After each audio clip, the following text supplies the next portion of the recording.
Hello friends, welcome back to Devanjana classes.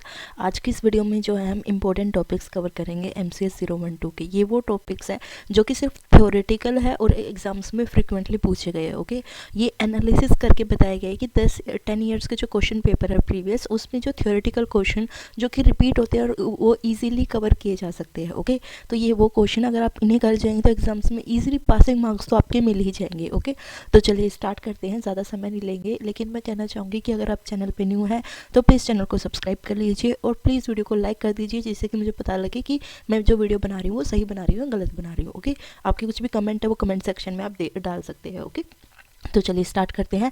यहाँ पे 18 questions है और जो 18 क्वेश्चंस है उनके आंसर्स नीचे मैंने लिखे हुए हैं। इसकी पीडीएफ नहीं मिल पाएगी, लेकिन सिर्फ ये क्वेश्चंस जो है आप वीडियो में पॉज करके देख सकते हैं। ओके, फर्स्ट क्वेश्चन है explain the basic components of a computer system and their function. जो कंप्यूटर होता है उसके बेसिक जो है कंपोनेंट्स को एक्सप्लेन करना है और उनके फंक्शन बताने हैं।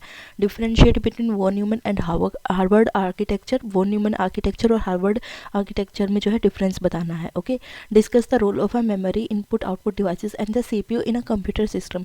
जो है मेमोरी इनपुट आउटपुट डिवाइसेस और सीपीयू का क्या रोल होता है किसी कंप्यूटर में, वो बताना है। फिर फोर्थ क्वेश्चन में explain the concept of assembly language and its advantages और डिसएडवांटेजेस। जो असेंबली लैंग्वेज है उसका बेसिक कॉन्सेप्ट को एक्सप्लेन करना है और उसके क्या एडवांटेज है और क्या डिसएडवांटेज है वो बताने हैं।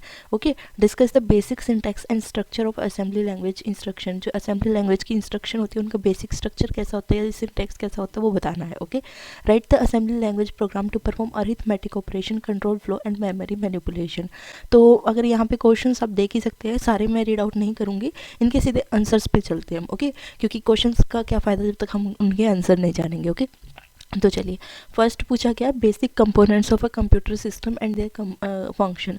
जो कंप्यूटर सिस्टम होता है उसमें कौन कौन से बेसिक कंपोनेंट्स होते हैं और उनके क्या क्या फंक्शन होते हैं। तो यहाँ पे हमारे पास 7 कंपोनेंट बताए गए हैं: CPU, memory, output devices, storage devices, motherboard और पावर सप्लाई।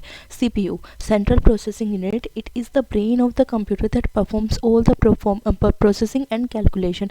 जो सीपीयू है उसको ब्रेन ऑफ द कंप्यूटर बोलते हैं, जिसके अंदर सारी प्रोसेसिंग और कैलकुलेशंस की जाती है। ओके, उसके बाद है मेमोरी। मेमोरी में जो है डाटा स्टोर होता है और जो इंस्ट्रक्शन परफॉर्म करनी होती है सीपीयू को वो जो है स्टोर होती है। Okay, memory stores data and instruction that the CPU needs to access quickly. Okay, अब बात करते हैं इनपुट डिवाइसेस की। Input devices, this devices allow users to input data और commands into the computer such as keyboard, mouse and scanner. Input device क्या होती है? वो डिवाइस होती है जो यूज़र को अलाउ करती है कोई भी डाटा इनपुट करने के लिए। ओके, इनपुट डिवाइसेस में हमारे जो है कीबोर्ड आ जाता है या माउस जो है और जो स्कैनर, ये सभी इनपुट डिवाइसेस के एग्जाम्पल है। Okay, output devices, this devices display और present the processed information to the user such as monitors, pointers and speaker. Output devices क्या होती है? जो भी आउटपुट जनरेट हुई है वो यूज़र को जो है शो होती है आउटपुट डिवाइसेस के थ्रू। ओके, दिस डिवाइसेस डिस्प्ले और present the processed information to the user such as monitors, printer and speaker. Okay, अब आता है स्टोरेज डिवाइसेस। स्टोरेज डिवाइसेस क्या होती है? वो डिवाइसेस जो लॉन्ग टर्म स्टोरेज के लिए, जो प्रोग्राम्स है उनको लॉन्ग टर्म तक स्टोर करने के लिए यूज़ की जाती है, उनको बोलते हैं स्टोरेज डिवाइसेस।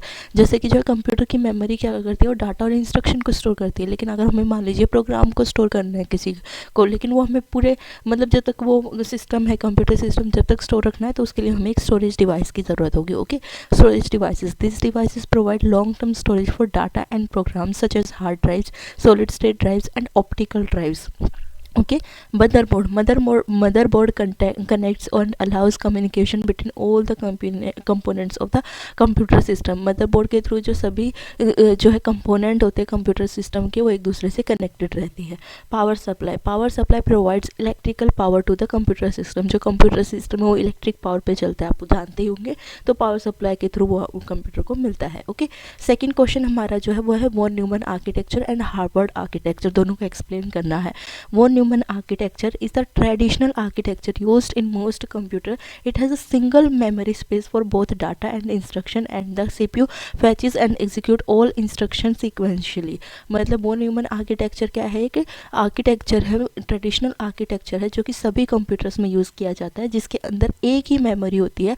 उसी मेमोरी के अंदर जो है डाटा भी स्टोर होता है और इंस्ट्रक्शन भी स्टोर होती है, और जो CPU है वो फैच करता है और एग्जीक्यूट करता है इंस्ट्रक्शन सीक्वेंशियल बेसिस पे, मतलब एक के बाद एक जो है इंस्ट्रक्शन को फैच किया जाता है और उनको परफॉर्म किया जाता है। ओके, अब बात करते हैं Harvard architecture. Harvard architecture it has a separate memory space for data and instruction allowing simultaneously access to both.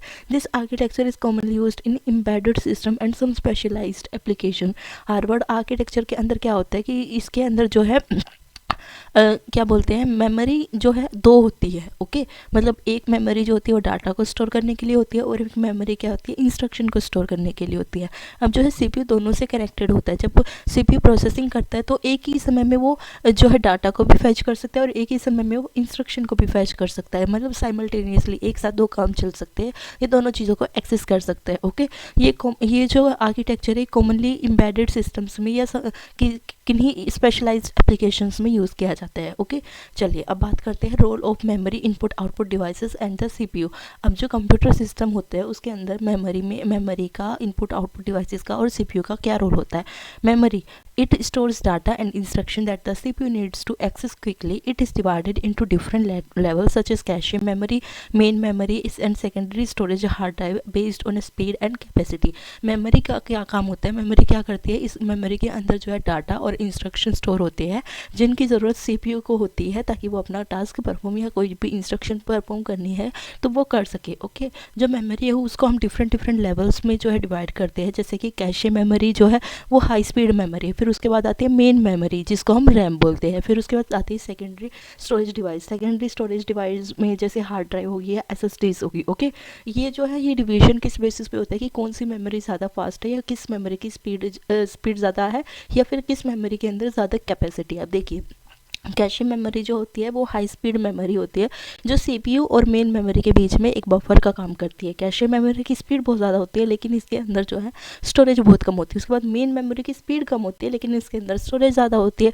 अब जो सेकेंडरी स्टोरेज डिवाइस है ये जो है क्या करती है, ये हाईली इनकी कैपेसिटी ज़्यादा होती है और स्पीड जो है मेन मेमोरी से भी कम होती है। ओके, चलिए अब बात करते हैं रोल ऑफ इनपुट और output devices. Input output devices क्या होता है कि ये यूज़र को अलाउ करते हैं कि वो कंप्यूटर के साथ जो है इंटरेक्ट कर सके। ओके, मतलब कोई भी डाटा या कोई भी इंस्ट्रक्शन डालनी है तो वो इनपुट डिवाइस के थ्रू डाली जाएगी और कोई भी जो प्रोसेस्ड इंफॉर्मेशन है या कोई भी आउटपुट मिलेगी वो किसके थ्रू मिलेगी, वो मिलेगी हमें आउटपुट डिवाइस के थ्रू। ओके, तो input output devices they allows users to input data और commands into the computer and receive output.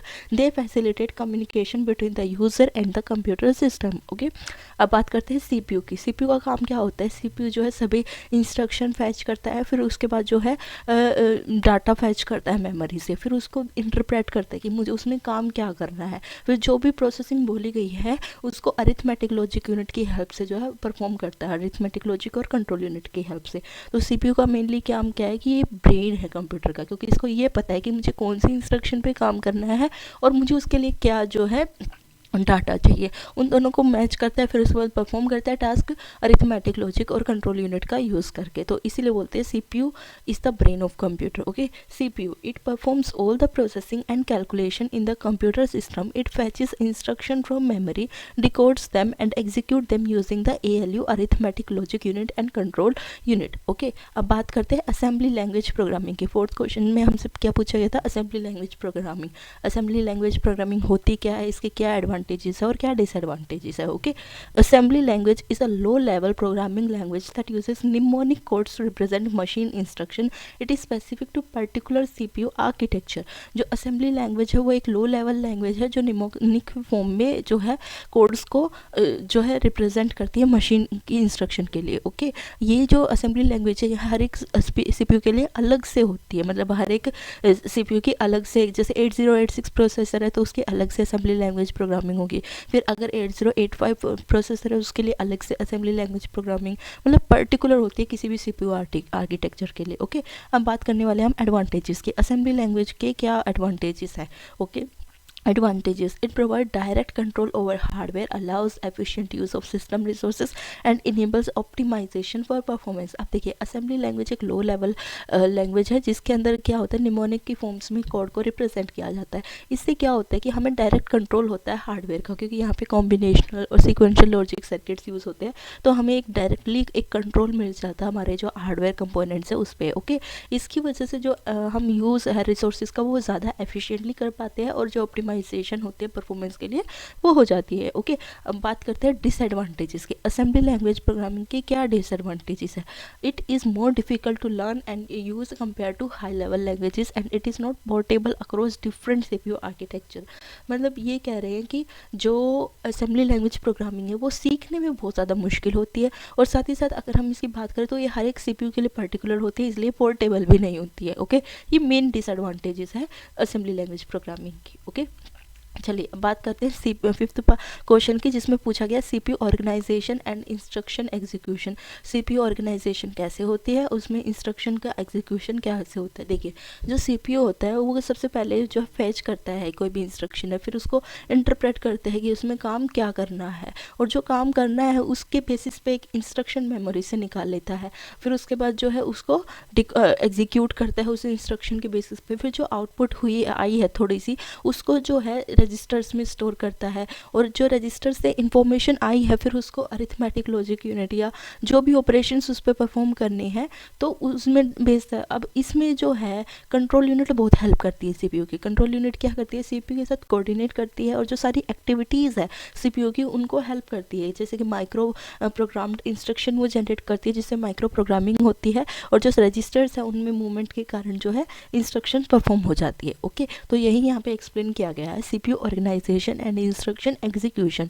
Fetch decode execute cycle. Fetch decode execute cycle क्या होती है? It is the basic operation of a CPU. The CPU fetches an instruction from memory, decodes it to determine the operation to be performed and then execute the instruction। CPU क्या करता है, एक basically एक information या एक instruction memory से fetch करता है, फैच मतलब लेता है। ओके, फिर उसको डिकोड करता है कि उसमें क्या ऑपरेशन मुझे अप्लाई करना है या क्या ऑपरेशन परफॉर्म करता है, और उसके बाद जो है एग्जीक्यूट करता है इंस्ट्रक्शन को। ओके, हम बात करते हैं रजिस्टर्स की।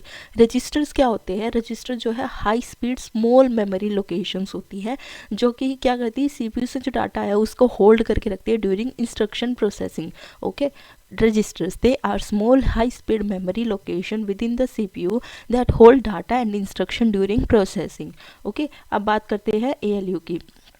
ALU, it performs arithmetic and logic operations such as addition, subtraction and or etc। मतलब ALU क्या करती है, अरिथमेटिक लॉजिक यूनिट होती है जिसके अंदर अरिथमेटिक ऑपरेशन जैसे कि जो है मतलब एडिशन हो गया, सब्ट्रैक्शन हो गया, मल्टीप्लिकेशन हो गया, मॉडुलस हो गया या एंड और गेट अप्लाई करने तो ALU के अंदर होते हैं। ओके, उसके बाद आते हैं कंट्रोल यूनिट। कंट्रोल यूनिट जो है कोऑर्डिनेटर होता है सीपीयू का। Okay, control unit it coordinates and controls the activities of the CPU including फैचिंग the instruction, decoding them and controlling the flow of a data between different components. Okay, चलिए अब sixth question पे आ जाते हैं हम। Sixth question में पूछा गया पाइपलाइनिंग क्या होती है। Okay, pipelining is a technique used in CPUs to improve performance by overlapping the execution of multiple instruction। it divides the instruction execution process into two stages allowing multiple instruction to be processed simultaneously। okay, देखिए friends, इसको ना मैं आपको एक real life example के साथ बताना चाहूँगी। मान लीजिए एक ऑफिस है। ओके, उस ऑफिस के एरिया में मतलब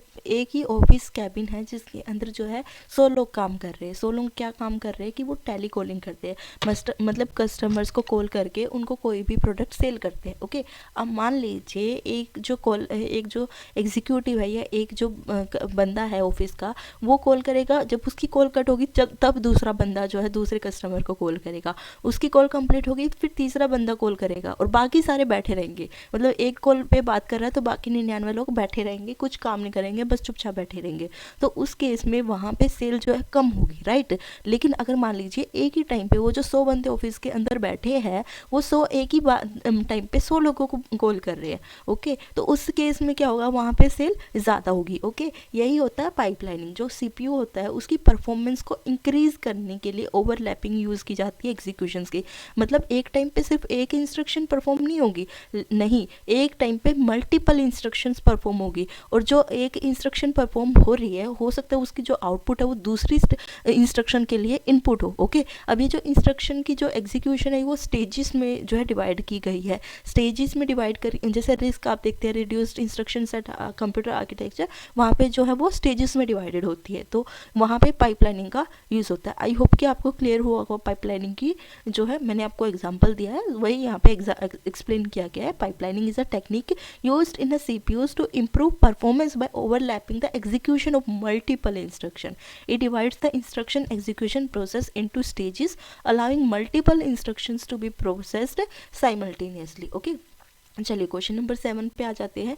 memory organisation and addressing mode. Memory organisation और एड्रेसिंग मोड्स को जो है आप एक्सप्लेन कीजिए। यहाँ पे जितने भी आंसर्स दिए गए ना ये छोटे छोटे पॉइंट्स में दिए गए, अगर आप इतना भी लिखाएंगे या इतना भी मेमोराइज करके चले जाएंगे एग्जाम से पहले तो भी सफिशिएंट होगा। ओके, यहाँ पे ज़्यादा एक्सप्लेन नहीं किया हुआ मैंने, मतलब छोटे छोटे पॉइंट्स बना रखे। ओके, चलिए मेमोरी टाइप्स क्या होती है। मेमोरी ऑर्गेनाइजेशन को जो है हमने वो करना है और एड्रेसिंग मोड्स को। सबसे पहले बात करेंगे मेमोरी टाइप्स की। मेमोरी टाइप क्या होता है। Cache is the fastest but smallest memory.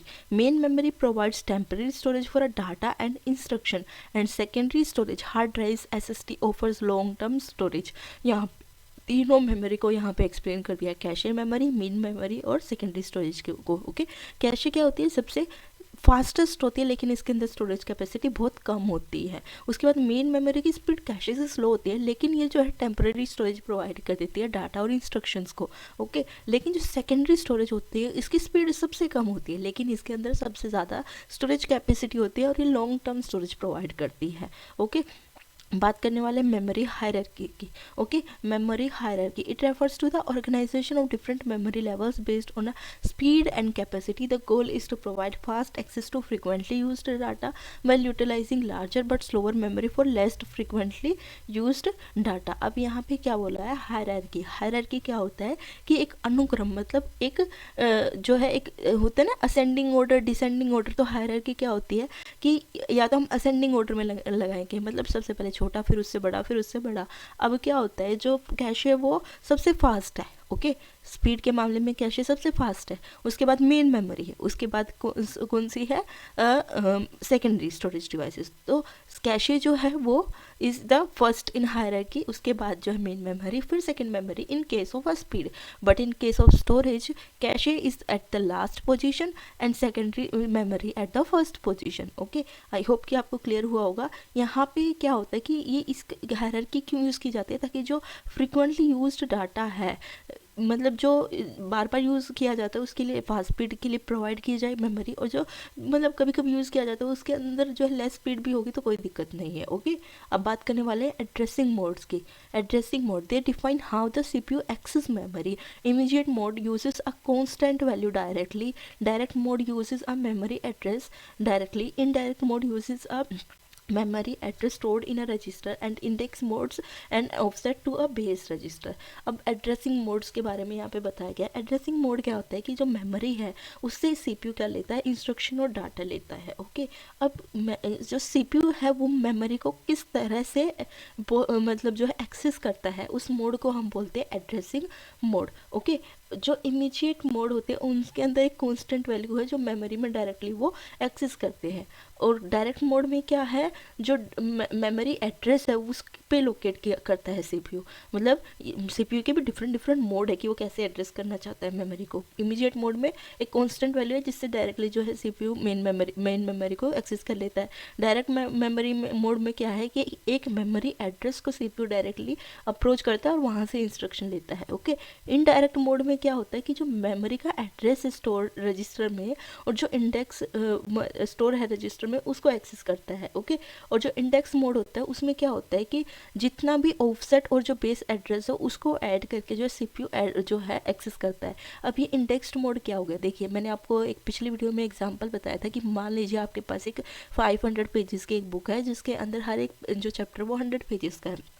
अब हमें बोला गया 342 पेज नंबर को एक्सेस करो। ओके, तो सबसे पहले 342 पेज नंबर को एक्सेस करने के लिए मुझे थर्ड चैप्टर के एंड में जाना पड़ेगा, क्योंकि थर्ड चैप्टर का एंड क्या है, 300th पेज है। ओके, तो 300 पेज पे जाके मुझे वहाँ से फिर कितने पॉइंट्स आगे पेजेस आगे जाना पड़ेगा, 40 पेजेस जाना पड़ेगा आगे। ओके, तो 300 पेज नंबर से लेके 40 पेजेस जहाँ मैं गई हूँ वो होती है ऑफसेट वैल्यू, और जो 300 जहाँ से एड्रेस शुरू हो रहा है वो होता है बेस एड्रेस। तो जो इंडेक्स्ड मोड होता है उसमें जो ऑफसेट और बेस एड्रेस है दोनों को ऐड करके जो वैल्यू आती है उसको जो है सीपीयू जो है एक्सेस करते हैं। ओके, चलिए, क्वेश्चन नंबर 9 में इनपुट आउटपुट ऑर्गेनाइजेशन के बारे में पूछा गया है। तो सबसे पहले बात करेंगे इनपुट आउटपुट डिवाइसेस की। Input output devices they allow communication between the computer system and the external world. They include keyboard, mouse, monitor, printer, scanner etcetera. Input output devices क्या होती है? वो डिवाइसेस होते हैं जिनसे कि जो यूज़र है वो ये एक्सटर्नल वर्ल्ड का कोई यूज़र है जो कंप्यूटर के अंदर नहीं है, मतलब कंप्यूटर से बाहर है, वो जो है सीपीयू को एक्सेस कर सकता है और ऑपरेशंस परफॉर्म कर सकता है या कोई भी इनपुट दे सकता है और जो रिजल्ट आए उसे आउटपुट के थ्रू देख सकता है। ओके, अब बात करेंगे इनपुट आउटपुट टेक्निक्स की। Programmed input output involves the CPU directly to control the data transfer between the input output device and the memory. Interrupt driven input output uses interrupts to notify the CPU when an input output operation is complete. DMA direct memory access allows the data transfer between memory and input output device without CPU intervention. देखिए, input output techniques क्या होती है? वो techniques होती है जो है CPU और मेमोरी के अंदर होती है। मतलब कोई भी इनपुट बाहर से आ रही है वो मेन मेमोरी में कैसे स्टोर होगी या कैसे सीपीयू के साथ उसका कनेक्शन होगा, वो होता है इनपुट आउटपुट टेक्निक। अब जैसे मान लीजिए कोई भी इनपुट आई कंप्यूटर के अंदर, आपने कोई भी की प्रेस किया तो उसके बाद क्या होगा? वो जो इनपुट जो आपने दी है वो इनपुट आउटपुट डिवाइस के थ्रू मेमोरी में जाएगी। ओके, अब इसकी भी जो है दो टेक्निक्स है। फर्स्ट है इंटरप्ट ड्राइवन, दूसरा है डीएमए। ओके, और थ्री जो है टेक्निक्स है, प्रोग्राम्ड इनपुट आउटपुट, और जो है दूसरा है इंटरप्ट ड्राइवन, और तीसरा है डीएमए। ओके, तीन टेक्निक है यहाँ पे। प्रोग्राम्ड इनपुट आउटपुट में क्या होता है कि जो भी इनपुट आई है वो सबसे पहले कहाँ जाएगी? सीपीयू के थ्रू जाएगी। सीपीयू चेक करेगा कि क्या मैं ये इनपुट प्रोसेस कर सकता हूँ या नहीं प्रोसेस कर सकता, क्या इसे आगे अंदर भेजना चाहिए या नहीं भेजना चाहिए। फिर उस सीपीयू के पास से वो जो इनपुट है वो मेन मेमोरी में जाएगी। ओके, तो ये जो होती है ये टेक्निक, इसको बोलते हैं programmed input output. Programmed input output involves the CPU directly controlling the data transfer between input output device and main memory. Okay, second जो टेक्निक है हमारे पास वो है इंटरप्ट ड्राइवन।